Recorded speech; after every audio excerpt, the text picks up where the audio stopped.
Cuba Información.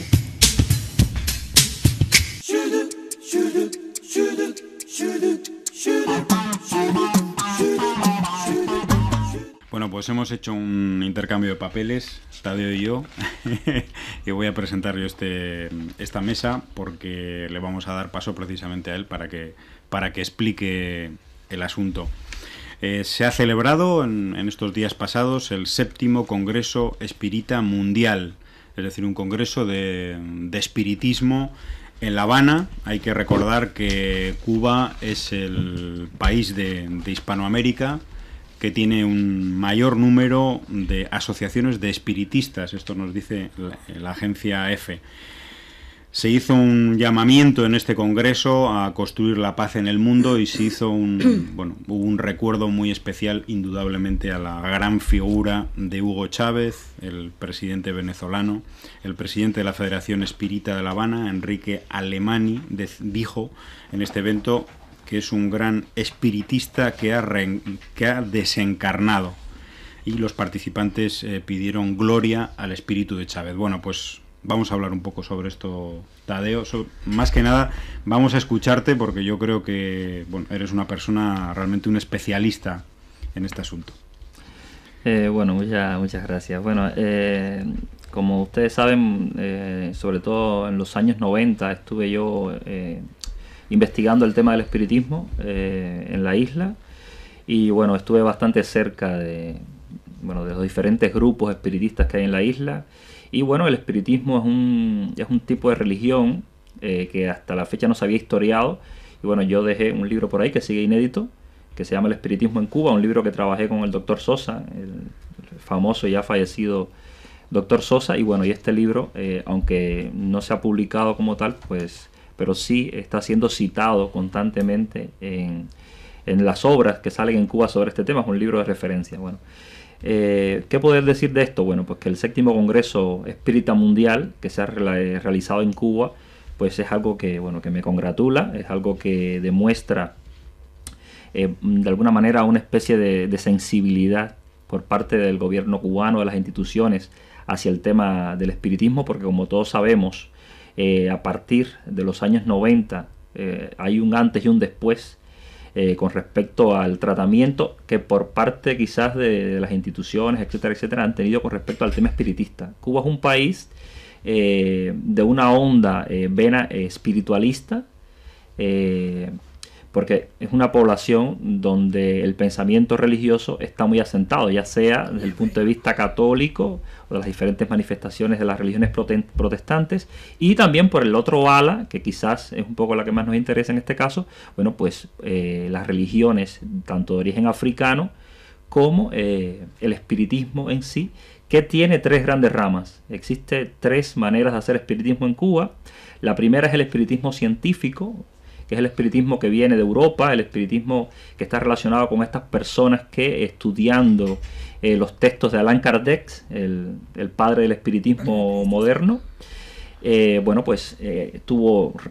raigambre en la población cubana, sobre todo en la población, la burguesía, la pequeña burguesía cubana, intelectuales que se acercaron al pensamiento de Allan Kardec con sus famosos libros, el libro del espiritismo, el libro de los mediums, el libro de los espíritus, el evangelio según el espiritismo, que son sus textos básicos. Y bueno, a partir del estudio de estos textos, habían personas que se reunían para estudiar esta, vamos a decir, filosofía de vida. Luego existen otras 2 maneras de hacer espiritismo en Cuba, una que se conoce como el espiritismo de cordón, que es muy interesante porque está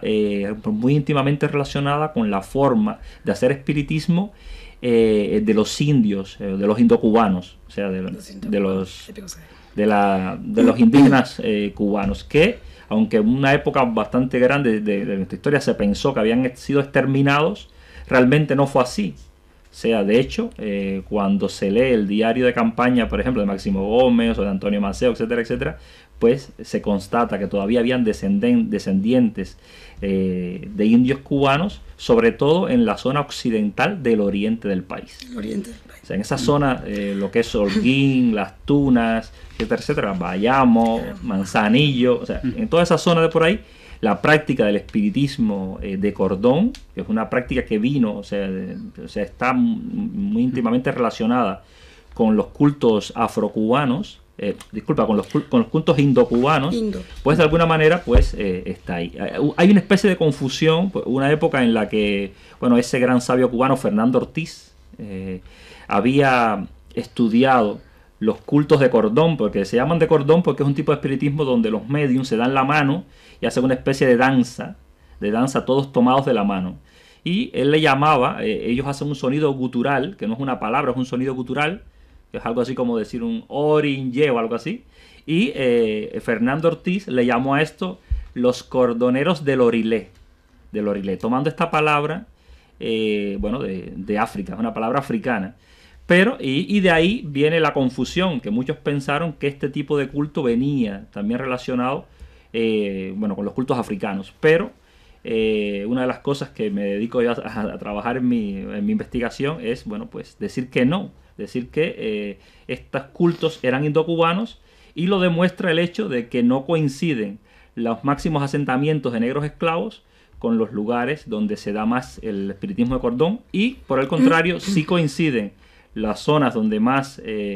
preexistencia de indígenas cubanos en la isla con los lugares donde más se practica el espiritismo de cordón. Y bueno, y existe un tercer tipo de espiritismo, que es lo que se conoce como el espiritismo cruzado, que es el espiritismo que sí está relacionado con los cultos afrocubanos, con la santería, el palo y las otras reglas menores, como la regla Iyezá, Arará y el vudú, que son reglas todas venidas de África, y que son también muy espiritualistas, y que tienen en su centro pues el tratamiento con los espíritus. Y por tanto, por ejemplo, una de las cosas, por ponerte un ejemplo, porque quizás esto así en teoría cuesta más trabajo de entenderlo, por ejemplo, en la palería, en la regla de conga, en la regla de palo monte, por ejemplo, cuando se hacen trabajos con espíritus que se van a buscar al cementerio, estos espíritus siempre se busca a un medium para que pase ese espíritu por el cuerpo del medium, para que el espíritu diga si quieres estar en una cazuela, una ganga o no. Entonces, por ejemplo, ahí tienes cómo se imbrica, por ejemplo, la palería con el espiritismo, en este caso el espiritismo cruzado. Y bueno, pues desde luego hay toda una filosofía muy arraigada en la población cubana. Esto desde luego tiene una incidencia en la manera de entender el mundo de los cubanos, la relación que tienen los cubanos con los espíritus, etcétera, etcétera. Y esto desde luego pues vinculado con las religiones, vamos a decir, cristianas, el catolicismo, las diferentes formas de protestantismo, pues hacen una especie de panorama religioso cubano muy interesante. Y también decir lo que siempre se habla, y es que en Cuba existe un sincretismo religioso. En Cuba, cuando un cubano va a una iglesia católica a rendirle culto a los santos cristianos, también le está rindiendo culto al mismo tiempo a esas dos panteones religiosos que vienen de África, tanto el panteón Yorubá como el panteón Congo. Porque hay que decir, por ejemplo, que cuando en Cuba estamos hablando de Shango,